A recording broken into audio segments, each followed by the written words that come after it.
High বন্ধুরা, সবাই কেমন আছো? আশা করছি সবাই খুব ভালো আছো। আর পুজো চলছে, পুজোর মধ্যে তো ভালো থাকতেই হবে।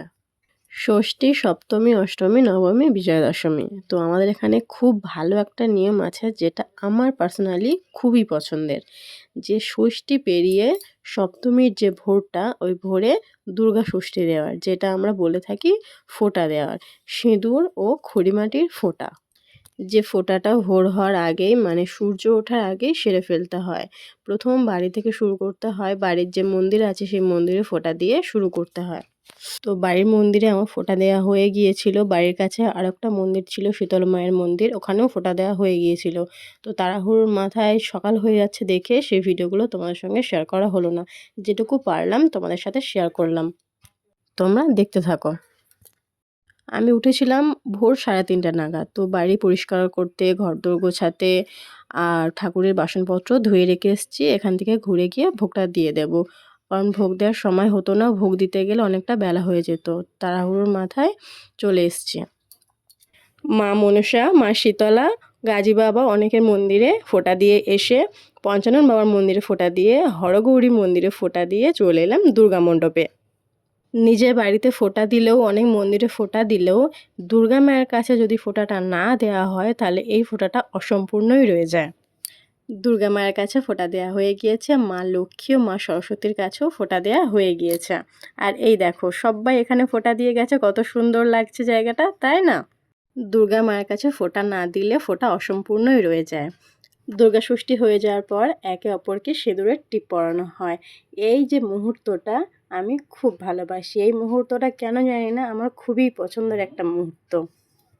তো আগের বছরে যে প্যান্ডেলটা আমাদের এখানে হয়েছিল সেটা খুবই ভালো ছিল, কিন্তু এই বছরের দুর্গা মণ্ডপ আরও সুন্দর হয়েছে, দুর্গা প্যান্ডেলটা আরও সুন্দর হয়েছে।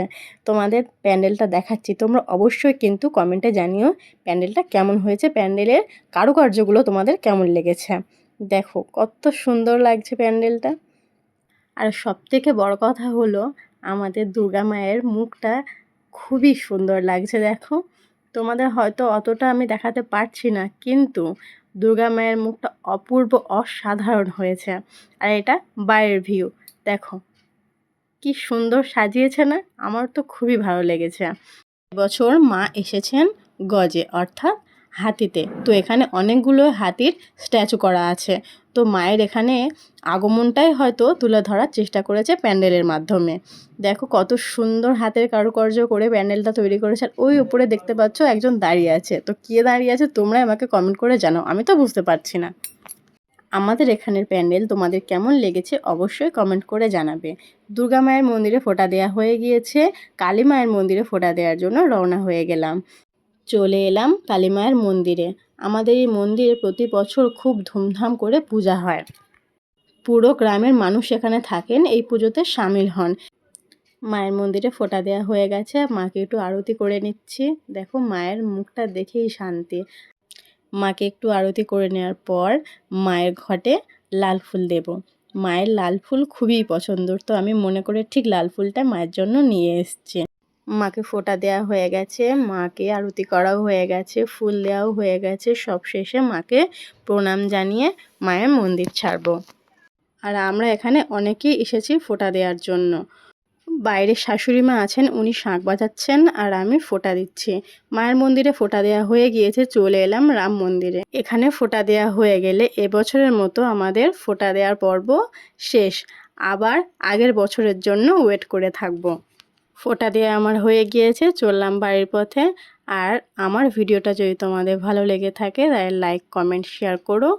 আর তোমাদের ওখানে কাদের কাদের এরকম ফোঁটা দেওয়ার নিয়ম আছে অবশ্যই আমাকে জানিও। যাওয়ার পথে চোখে পড়লো এই ফুলটি। এই ফুলটার নাম আমি জানি না, কিন্তু দেখে খুব ভালো লাগলো, সেই জন্য নিয়ে যাচ্ছি তোমাদের দাদার জন্য। তো সবাই ভালো থেকো, টাটা।